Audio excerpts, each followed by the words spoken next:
Hi, welcome to the 3 Hours program. My name is Jessica Payne. I'm the Assistant Director of Community Programs and Pro Bono here at the Cleveland Metropolitan Bar Association.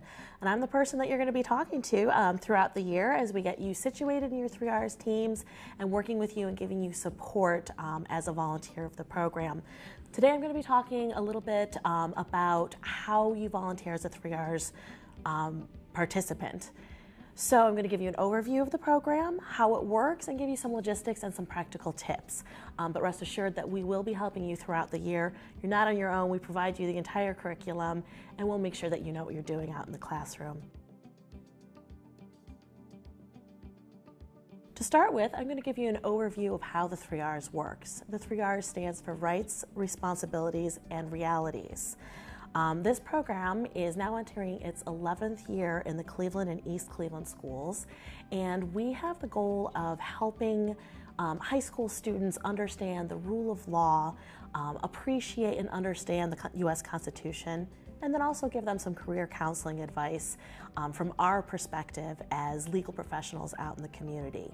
So our goals are we want to help them do better with their end of course exams that they have to pass in order to graduate from high school.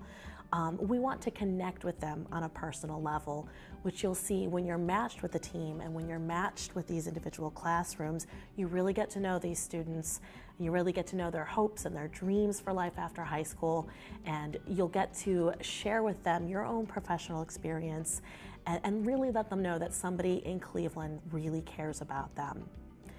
So we're very proud of all the 3 R's has done. We ask that you at some point look up some of the awards that we've won. We've gotten national attention, but beyond that, we're going to skim over that and really get to the meat of how this program works. For those of you who have done the 3 R's in the past, some of the changes that we're continuing this year is that we are focused on 11th grade U.S. government classes, where in the past we had focused on 10th grade history. We're going to have 6 lessons this year instead of 7 like we've had in the past. And we've also got a brand new curriculum. So if you've done the 3 R's in the past, make sure that you either pick up your packet from the Bar Association offices or you can download it online from our website.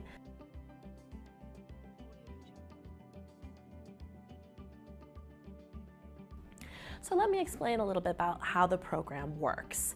What we do every year is when we get our hundreds and hundreds of legal professionals from across the field. We've got judges, attorneys, big, small corporations, solo practitioners, public defenders, we've got paralegals and law students, you name it. What we do is we take this giant group of volunteers and we divide you into smaller teams. Team size varies, but it's usually about 5 volunteers, depending on the size of the classroom that we eventually match you with. So you'll be with a team, the same volunteers on your same team throughout the entire school year. What we do then is we match each individual team with an actual social studies class that meets regularly at any number of the schools in the Cleveland School District and Shaw High School in East Cleveland. So again, you'll be meeting with this same exact class every visit throughout the year. It really gives you the chance to get to know your teacher, get to know your fellow teammates, but most importantly, get to know the students that you're working with through the 3 R's program. Once you're in the classroom, you'll use the curriculum that we provide for you. You'll use that curriculum in what we call a small group focus. So for almost every single volunteer, what we have found what really works for the teams is instead of presenting the lessons in a lecture format like you would have gone through during law school, we present it in smaller groups. So once you get to the classroom, each individual volunteer breaks up into small groups with their particular set of students. So for example, when I go into the classroom, what I'm going to do is teach the lesson to it works out to about 6 or 7 students per volunteer. It really allows you the chance to connect with the students more personally, go through the lesson and really delve into it and get the students to partake of that critical thinking that's so important for the program. One thing that's important to note is that with each team, we are going to designate what we call a team captain. Now, the team captain's job is fairly simple. We really just ask them to be a good communicator between us at the Bar Association and the rest of the teammates, and also with the teacher and any school administrators as needed. When we communicate almost always with all volunteers, but the captains provide a sort of extra level of communication. What they'll do before each lesson is just reach out to everybody on their team, make sure everybody's on the same page and ready to go in the days leading up to each lesson. Another thing the captain will do is if it turns out that a certain number of members of your team can't make it on a planned lesson date, the team captain can then decide whether to proceed with a smaller team, or the captain can then say, you know what? Not everybody can make it. Why don't we just reschedule for another date? That's one thing that I want to make very, very clear to all volunteers. When we have proposed a calendar of dates for the 3 Rs, that is just a proposal. Those are the dates when most of the volunteers in the program are going to be going out, and that's how we send our emails out referring to that as the official 3 Rs date. But you can always know that if you can't make it on any particular date, let your team captain know, and then he or she will make the decision as to whether to proceed or, like I said, to reschedule that date and work it out with the teacher and the rest of the team. You should absolutely feel free to do that. Another role of the team captains is to arrange for the lessons materials pickup. As I'll talk about in just a little bit, each lesson involves student worksheets that we distribute and leave with the students that they can then use for their studies to prepare for exams and just to keep with them for their own information. Team captains are asked at the very beginning of the year to pick up all of the student worksheets for each of the 6 lessons together as a package, and then just to make sure that they bring that lesson's materials with them to their classroom visits.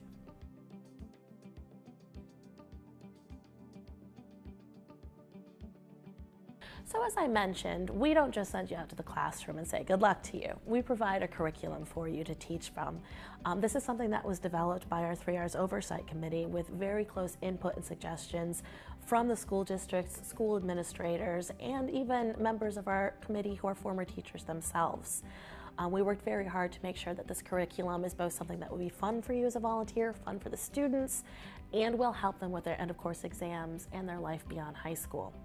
So we've provided this curriculum for you. We have a new curriculum, as I mentioned earlier. We've got this handy dandy little 3 Rs binder for you as volunteers that you can use to take out to the schools with you as you'd like. And we also have the materials that are an insert for that. The way that the lessons are all laid out for you in your curriculum is the first part is what we like to call sort of a script. Now obviously we don't want you reading from a script because that's going to be boring for the students and for you as well, but it's laid out there so you have suggested phrasing and wording to get the information out there, just to sort of give you structure until you feel more comfortable with the lesson. Now, your script takes you through the lesson with your questions to the students and how you present it, and also some possible responses and ways to guide the discussion. At the end of each lesson, we include for you a copy of the student worksheet, which is what the students will get, which, as I mentioned, the captains will distribute and bring to each of the lessons. So you can see what the students will have in front of them, and your script is really designed to work off of what the students have in their worksheet. So for example, you'll take them through in your lesson on search and seizure. In their worksheet, they'll have a copy of a sample affidavit in support of getting a search warrant. So your script will work you through and about the topics of the search and seizure lesson while the students have in front of them their copy of that search warrant. It'll all make a lot more sense when you see your curriculum in front of you, which you can either pick up at the Bar Association offices at any time during normal business hours, or you can also download it directly from our website online. There's a link there for volunteers, and you can get that in PDF. That's also really helpful if, for example, you forget your curriculum at your office and you know you have 3 Rs the next day. It's very easy just to go to our website and print out the pages you need for the lesson the next day. One thing I want to note about the end of those lessons too is we always include a couple of pages that are labeled at the top, optional student activities. If you don't get to those, do not worry. Those are there for the teacher to use either before or after 3 Rs lessons, separate from our activities there as volunteers. You'll also note in many of the lessons we include what we call a sample Jeopardy board. Jeopardy Review is a fun game that we've learned the students really like to play after most of the lessons, and you can feel free to use that in your lessons or not if you reserve the last 5 minutes of the class. Should be really simple. You can play it still in your small groups or in the whole group as a whole.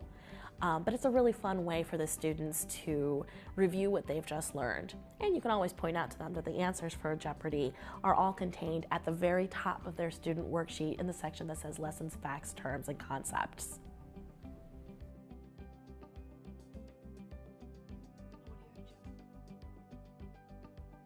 Communications are really important for the 3 R's program, so it's especially important that you make sure that we have an accurate email address that we can use for you throughout the year. In the week before each lesson, we will send you out what we call teaching tips. Those will be full of hopefully helpful information, such as if you're running out of time, you can cut certain things from the lesson or combine certain things, or other tips about how other volunteers have found to be very helpful in these lessons. For example, you can teach a lesson as a mini mock trial instead of just reading out the case hypothetical. Or if we see things in the news that will be helpful with the lesson or any updates, we'll try to keep you informed through those teaching tips. So watch your emails for those. We try to keep them short, but just in case they get a little bit long, please know we're just trying to keep you informed as best that we can. Another thing that we want to emphasize is feedback. So we want to hear from you too. If there's anything that doesn't seem right to you, you haven't heard from your captain, or there was a substitute teacher there that day and you want to let us know, or you heard there might be a school assembly and you wanted to double check, or maybe there's concern that there might be a snow day the next day. Always feel free to give us a call or send me an email. My email address is jpayne, P-A-I-N-E, @clemetrobar.org. You can also call the bar offices at 216-696-3525. We always want to hear from you and help in any way that we can.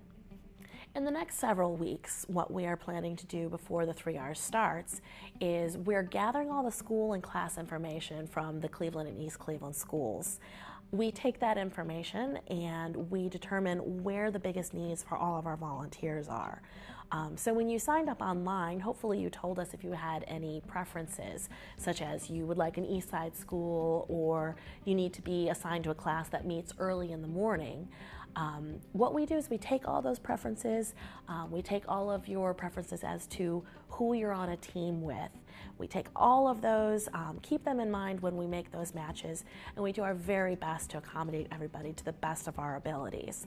When we do have those school assignments, you'll get another email from us, and it's important that you save this email throughout the year because it's going to have a lot of really important information. It's going to have the names and contact information for everybody on your team, including your team captain. It's also going to have the name and contact information for your teacher. It's going to have directions and the address for your school, as well as school hours, a picture of the school so you know what the front looks like, information about parking, and other advice. So it's important to save that information. It's also going to have what room number you're going to, what time of day the class meets, and any other notes that we have for you, how to contact the teacher, whether it's an honors class or anything else that you will need to know as a volunteer.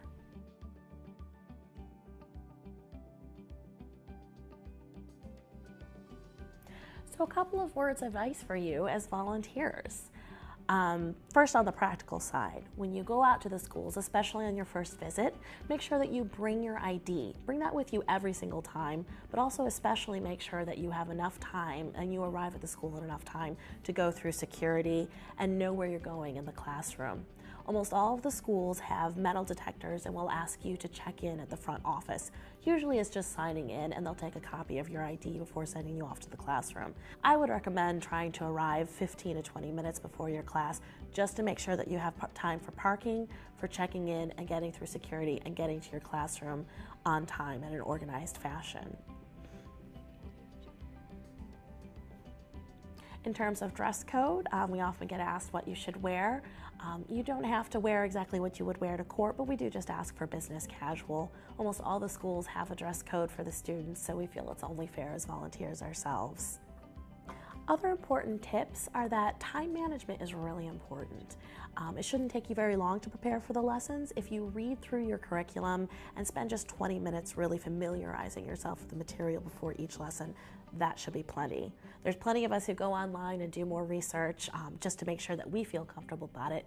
But if you go through and you present the lesson as planned, you are doing just fine as a volunteer. But it is important to be prepared. The students will kind of know if you're not exactly prepared and haven't read through. And it really helps because they'll come up with a lot of questions, and it helps you really know how the lesson goes and prepare it and present it in a fluid manner. In the orientation overview that we've also posted on the website, we provide a number of practical teaching tips. I'm going to share just a few of the highlights that I've found to be especially useful for me as a volunteer. On a practical note, I like to go in on the first day and give the students my business card. It lets them know that lets them know who I am, but also lets them know that I really do care about connecting with them. In all my years of doing the 3 Rs, I've had exactly one student ever email me, but I do know that they really appreciate knowing that that's a chance that they have. Another thing that I do is I always bring in a lot of sheets of blank paper and a pen, and I ask the students to write their name on it, and I form a name tent so I can see their names as I'm teaching the lesson. It helps me learn their names, and hopefully they'll learn mine by the end of the year too, but it really helps personalize the lessons too. Other things I would say is just remember your audience. These students, they're not quite law students, but they know more than we often give them credit for. For example, they know what's going on in the news, and it really helps to validate their experience and make it a more fun and interesting lesson for them. If you can bring in anything that you've seen in the news, give them the chance to share their opinions, give them the chance to think about it critically, and give them the chance to talk about it with each other and ask you any questions that they may have about how it relates to the law and the Constitution like we've been talking about. Another thing you'll want to do is ask open-ended questions, and remember there are no wrong answers. You can turn it around. You can say, well, you know, that's not actually what the court found, but that's something that the dissenting opinions in the court brought up. It's always an opportunity to get the students to think critically and really work through the problem in their minds. Another thing that's really helpful is that you can involve the teacher in your discussion. The teachers will be in the classroom with you the whole time. So for example, when we talk about career goals and our career paths, it's often fun to ask the teacher to share their paths too. The students are often really interested to learn that you didn't know you wanted to be an attorney from the day you started school, that many of us took different paths and twists to our careers, and they often enjoy hearing about that from the teachers themselves as well. Another important thing to remember is that the students don't always come from the same backgrounds that you do. They may have extenuating circumstances that affect how they are that day. And oftentimes, if you find yourself having difficulty with a student, for example, she's putting her head down on her desk or he's playing with his phone, what comes off as rudeness sometimes isn't always intended so by the students. It's just always important to remember that what they're going through in their life might be very different from what our idea might be. They might have skipped breakfast that day. They might have gotten up very, very early that day to take a number of connecting buses to get to school. We always try to respond with understanding and with empathy, but don't forget that the teachers are in the room with you, so there's no need to be a disciplinarian. We can remind them that we're here to help them, that we want to help them graduate and prepare for life after high school, but beyond that, our role is not to keep discipline in the class, but to be there and connect with them as volunteers. We want you to know that beyond that, beyond your 3 Rs lessons, there's plenty of room to get creative. So we want you to think about what else you can do to make the lessons really interactive and really come alive for the students. If you think of anything extraordinarily creative, for example, we have some teams that take their students on field trips to the federal courts. We've had some teams with contacts in the police departments bring in canine units. Anything that's fun and interesting and exciting, we want to help you do that. Talk to us, talk to your teacher, talk to the school administrators, and we can help make that happen. Whether it's through the regular 3 Rs program or through our companion program, the 3 Rs Plus, which helps extend the teachings of the 3 Rs beyond 11th and 12th grade in different group activities and mentoring activities and shadowing opportunities, career shadowing opportunities that we want to give to the students. So feel free to get creative, and we will help you in any way that we can. So I just want to take this opportunity again to say thank you, sincerely, from us at the Bar Association, from the people at the schools that we work with, and with your fellow community of volunteers. Thank you for volunteering. You are truly making a meaningful difference in the lives of the students in our community. You may not see it every single day in the classroom, but I can tell you from having talked with volunteers, having talked with my own students over the years, you are making an impact. We've heard many times that they run into students years later and they remember you. You become their lawyers because you have a place in their hearts and minds now. You've made a real impact and we appreciate what you've done. If you have any questions, please feel free to contact me. Best of luck to you and have fun.